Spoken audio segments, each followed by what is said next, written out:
Hello बेटा, I hope कि सब लोग ठीक होंगे। तो आज की क्लास में हम लोग 6th स्टैंडर्ड का जियोग्राफी देखेंगे और चैप्टर का नाम है importance of the ocean. Lecture 1 इसका डाला है। अगर वो वीडियो आपने नहीं देखा है तो ज़्यादा से वीडियो को लाइक करें, शेयर करें, सब्सक्राइब करें। और ये आज का लेक्चर रहेगा सेकेंड लेक्चर, ठीक है। ये आपको मैं करवाई थी, यहाँ तक मैंने ऑलरेडी करवा चुकी हूँ मैं उस वीडियो में। तो हम इसके आगे का देखते हैं यहाँ पे, ठीक है। तो ये हमको मतलब जो मेन की पॉइंट रहेगा ना उसको ही हमको पढ़ना है। ठीक, आते हैं यहाँ पे क्या क्या चीज़ें हैं जो कि हाईलाइट फ्रो द ब्रेथ। ये नहीं पढ़ेगा, ये नहीं है आपका एक्सप्लेनेशन यहाँ पे दिया गया। इसको देखते हैं। देखो, you must have the realise from the above the activity that there the difference in the temperature of the different place on the earth. Similarly there is the difference in the maximum minimum temperature. This difference is the less in the coastal region nearest to the sea, while it is the more in the region far away the sea in the continent. देखो, हमने आपको बहुत सारी चीज़ें realise हुआ है कि ऊपर जो एक्टिविटी दिया था, और इस एक्टिविटी में अलग अलग मतलब कि डिफरेंस टेम्परेचर होते हैं और डिफरेंट प्लेस पे अर्थ के मतलब अलग होते हैं। सामान्यतः अगर देखा जाए कहीं मैक्सिमम होता है तो कहीं मिनिमम होता है टेम्परेचर। और ये अगर कोस्टल एरिया में जाएंगे मतलब कि समुद्र के पास जाएंगे तो वहाँ पे थोड़ा आपको कम रहेगा, उससे दूर जाएंगे तो आपको ज़्यादा रहेगा, ठीक है। उसके बाद देखते हैं यहाँ पे, this mean that in region close to the ocean sea are large reservoir. मतलब इसका मतलब ये है कि मतलब कि ओशियन या समुद्र के पास के क्षेत्र में या उसके लार्ज रिजर्वायर्स में there is not much of the difference in the temperature throughout the day, ठीक है बेटा। अगर ये देखा जाए तो बहुत सारे मतलब अधिक डिफरेंस नहीं होता है टेम्परेचर का, ठीक है, दिन में। The main reason for this the mixing of the vapour release through the evaporation of the water from this the water body into the air. इसका कारण ये है बेटा कि मतलब कि जो वेपर्स होते हैं और मिक्स हो जाते हैं किसमें, वाटर के इवेपोरेशन से, और ये मतलब कि वाटर बॉडी के पानी एयर में, ठीक है। This vapours in the air observe, और ये वेपर जो होते हैं एयर के द्वारा ऑब्जर्व कर लिया जाता है। Store the heat release from the land, और ये क्या करता है मतलब कि स्टोर कर देता है और मतलब कि हीट को रिलीज करता है लैंड से, ठीक है, ज़मीन से। उसके बाद has the temperature in the coastal area remains equal, और सेम मतलब कि कोस्टल एरिया जो बाकी पार्ट्स में होते हैं इक्वल होता है। सेकेंड दिया गया है, you have the study that the equatorial region receive near the perpendicular sun ray as the region perpendicular। देखो, सुबह सनराइज होता है, ठीक है, और शाम को सनसेट होता है। तो इस टाइम हमको कैसे बेटा कि धूप नहीं लगती है, ठीक है, और मतलब कि परपेंडिकुलर यानी कि आफ्टरनून के टाइम हमको धूप बहुत ज़्यादा लगती है क्योंकि वो सीधा रहता है, ठीक है।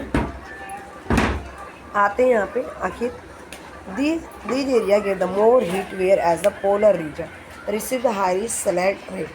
क्योंकि उस एरिया में बहुत ज़्यादा क्या करता है, हीट को मतलब कि रिसीव होती है, और पोलर रीजन में और हाई रे में बहुत ज़्यादा मतलब कि उनको रे निकलती है। This differences heat in the created imbalance in the temperature of the air in the, और इस तरह से अलग अलग हीट क्रिएट किया जाता है, इम्बैलेंस किया जाता है टेम्परेचर, एयर के टेम्परेचर में डिफरेंट टाइप्स अलग अलग। This lead to the formation of the belt of the high and low pressure on the, और इस तरह से मतलब कि एक बेल्ट का फॉर्मेशन होता है जो कि लो हाई से लो की तरफ पृथ्वी पर, ठीक है, अर्थ पे। Wind blow due to the pressure difference in this the belt, और जो हवा होती है क्या करती है, प्रेशर के कारण क्या करता है, ब्लो करता है डिफरेंस बेल्ट के तरह से। This winds are call the planetary wind, और इसे कहा जाता है प्लेनेटरी। उसके बाद देखिए बेटा, this winds move the oceanic water in the form of the current, और ये जो मतलब हवा होती है मूव करते हैं ओशियनिक यानी कि समुद्री पानी से मतलब कि करंट में के फॉर्म में। This current are the warm current are cold current, और ये जो करंट होता है मतलब कि या तो गर्म होता है करंट या हवा या तो ठंडी हवा होती है। उसके बाद देखिए यहाँ पे वार्म्स करंट, ठीक है। तो उसके बाद देखा जाए तो warms current move the towards cold region and cold current. अब उसके बाद गर्म हवा मूव करती है और ठंडी हवा मूव करती है गर्म हवा की तरह, ठीक है। मतलब कि गर्म हवा चलेगी ठंडे की तरह और ठंडी हवा चलेगी गर्म हवा की तरह, मतलब एक दूसरे के क्या करेंगे अपोजिट ना। यहाँ पे एक्स आएगा, यहाँ पे वाई आएगा, यानी कि हीट है और ये बेटा क्या हमारा कोल्ड है। जब इधर से हवा इधर जाएगी ठंडी की तरह, फिर ठंडी से क्या करेगी गर्म की तरह, एक दूसरे के अपोजिट फ्लो करेगी।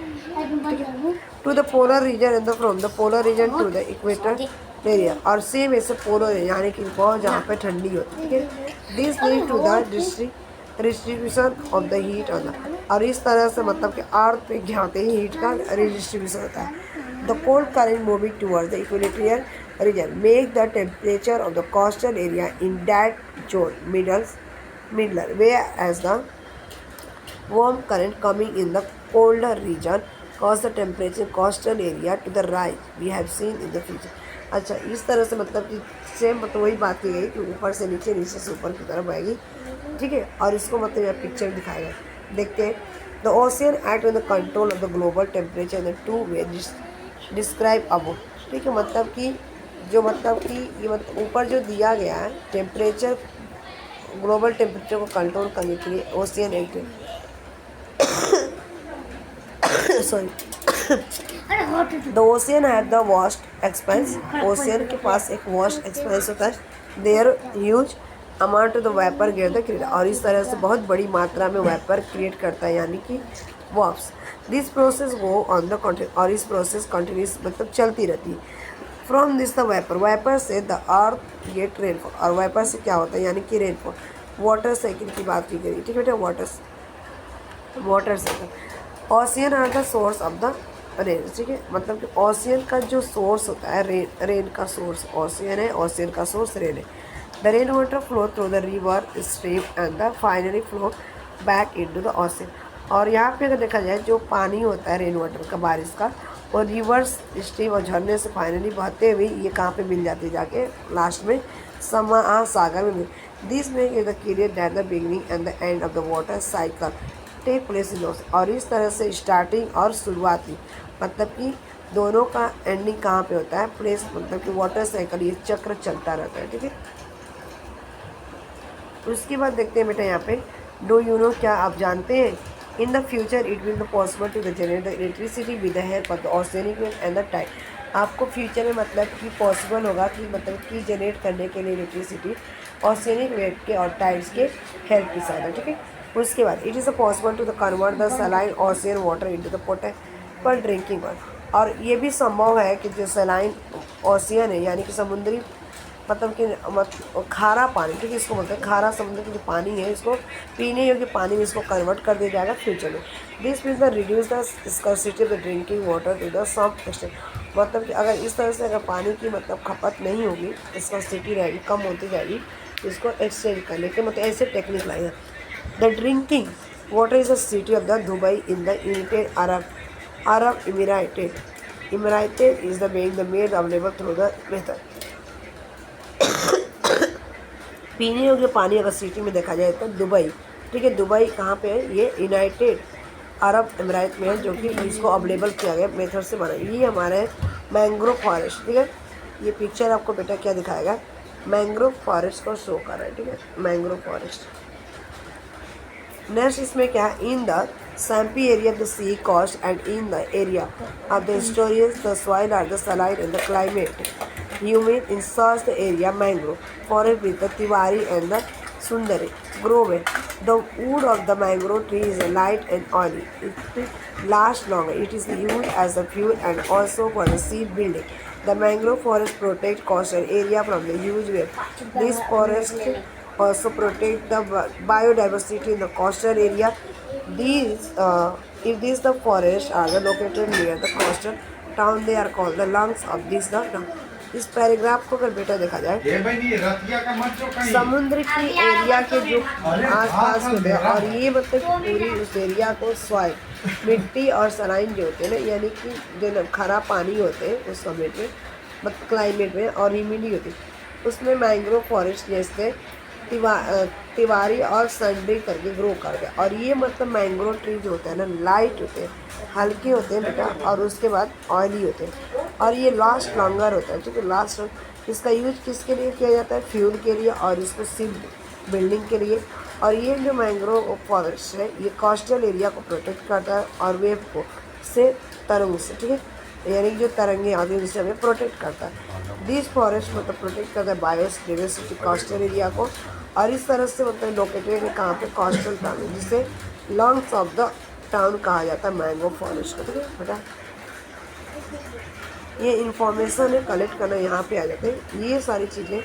ओशियनिक मतलब दिया गया बेटा यहाँ पे, ocean and the resources. We have the seen earlier that the obtain salt, fish, sail and the other products from the ocean. Besides these, we get the mineral like the iron, lead, cobalt, sodium, manganese, chromium, zinc, etc. From the ocean floor. We also get the minerals, oil and the natural. हमने मतलब कि already पहले देखा है कि जो salt होता है हमें, नमक हो गया, मछली हो गया, सीप हो गया, और जैसे अलग ये किससे मिलते हैं, समुद्र से मिलते हैं, ठीक है, यानी महासागर से। और बहुत सारे हमें मिनरल्स मिलते हैं, जैसे हमारे आयरन हो गए, लीड हो गए, सीसा हो गए, कोबाल्ट हो गए, सोडियम हो गया, ठीक है, ये सब क्रोमिनियम, ये भी हमारे क्या होते हैं, ओशियन के फ्लोर से मिलते हैं, और ये नेचुरल मिनरल्स होते हैं। यहाँ पे सारी चीज़ें आपको दिया गया। फर्स्ट वाला देखो बेटा लीड है, सेकेंड वाला अगर देखा जाए, देखो फर्स्ट कैसा हमारा, ये हमारा लीड है, सेकेंड कैसा बेटा, ये हमारा आपका कोबाल्ट, और ये हमारा क्या है, मैग्नीज, और ये हमारा आयरन है यानी कि लोहा, ठीक है। ये सारी चीज़ें इस तरह से आपको सॉलिड फॉर्म में मिलते हैं। उसके बाद देखते हैं we get the precious item like the pearls, porous और the ornament item like the shells as the medicine plant from the sea. मतलब कि अगर इसमें अगर देखा जाए बेटा तो बहुत सारी चीज़ें हमको समुद्र से मूल्यवान चीज़ें मिलती हैं। पियर्स मीन्स कैसे, आपके मोती हो गए, कोरल्स मिलते हैं, आपके ऑर्नामेंटल मिलते हैं यानी कि आभूषण आइटम मिलते हैं, सेल्स मिलते हैं, कवच मिलते हैं, मेडिसिन प्लांट्स मिलते हैं समुद्र से। ओशियनिक ट्रांसपोर्ट की बात करते हैं तो ओशियनिक ट्रांसपोर्ट कहते हैं ocean and the provide us the most economic option of the transport. Ocean मतलब एक ऐसा हमारे लिए प्रोवाइड करता है कि economic option transportation large scale the transport of the good in the carried out with the help of the ship, travellers, boats etcetera. मतलब बहुत बड़ी मात्रा में सामान को लेके आना जाना यात्रा की जाती है, किसके द्वारा, समुद्र के थ्रू की जाती है, ठीक है। यानी कि पिक्चर में दिखाया गया आपको international trades carried out of the large scale in the water, और बहुत बड़ी मात्रा में अंतर्राष्ट्रीय इंटरनेशनल लेवल पर सामान का एक्सचेंज होना, इसको एक्सपोर्टिंग करने का काम जो है हमारे यहाँ पे शिप है, और इस शिप के द्वारा मतलब सामान को लेके एक मतलब स्थान से दूसरे कंट्री तक जाते हैं, मतलब इंडिया से दूसरे कंट्री तक जाते हैं, out of the country like Spain, Norway, Japan है the good cost way. Mention भी किया गया यहाँ पे, स्पेन हो गया, नॉर्वे हो गया, जापान हो गया, ठीक है। और ये गुड कॉस्टल एरिया यानी कि अच्छे सामान का लेन देन करने के लिए इस समुद्री मतलब वाटर ट्रांसपोर्ट का यूज करते हैं, ठीक है। यहाँ पे due to the goods transport by the ocean, और ये बहुत अच्छा ट्रांसपोर्ट के लिए होता है सामान को लेके जाने के लिए विदेशों में, और विदेश से आने के this country have the gain the important, और इस तरह से क्या करते हैं हमारी कंट्री वेव करते हैं। उसके बाद देखो ocean current are the quite importance in the water transport as far as the possible water transport carried out along ocean current. They accelerate the speed of the ship and also send fuel to the consumer.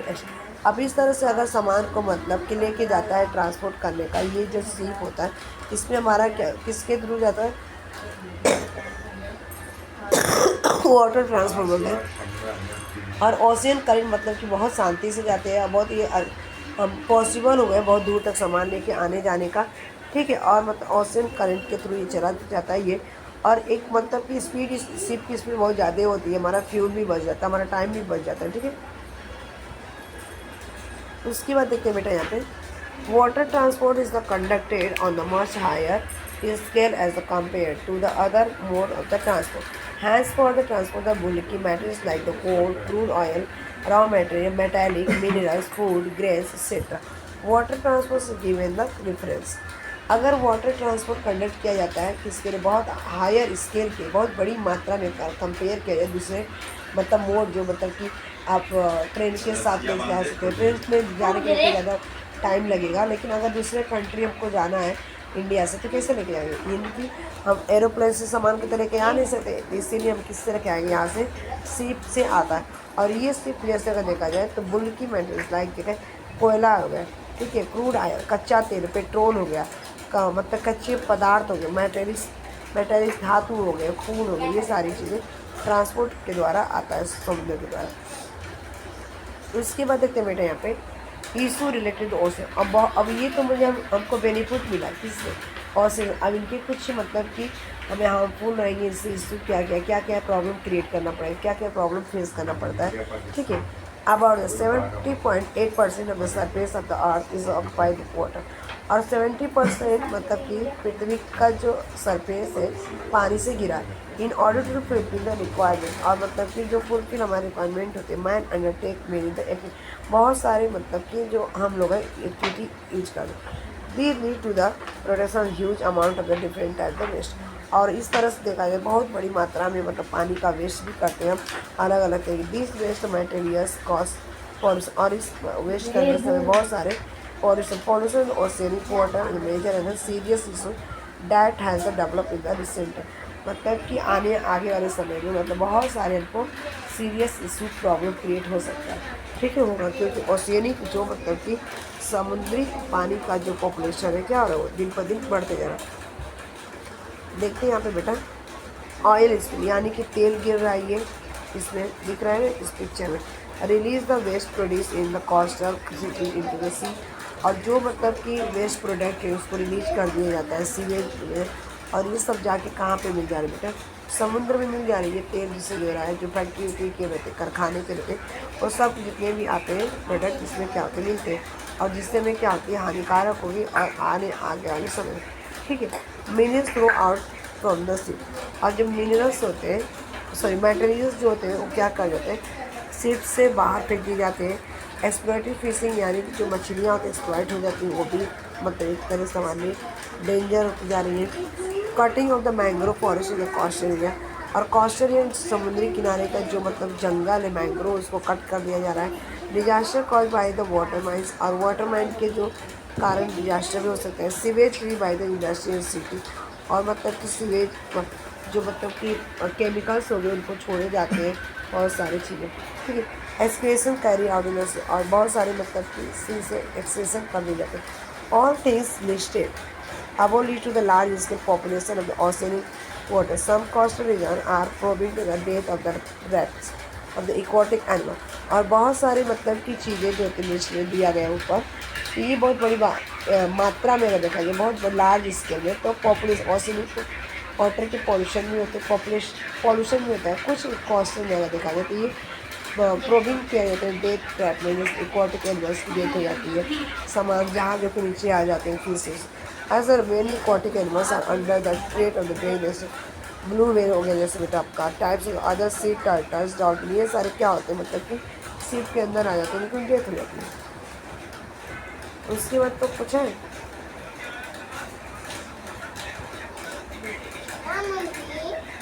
कुछ तो है नहीं, ये last का। तो thanks for watching this video, bye bye, take care, have a nice day, keep learning, keep studying, keep watching.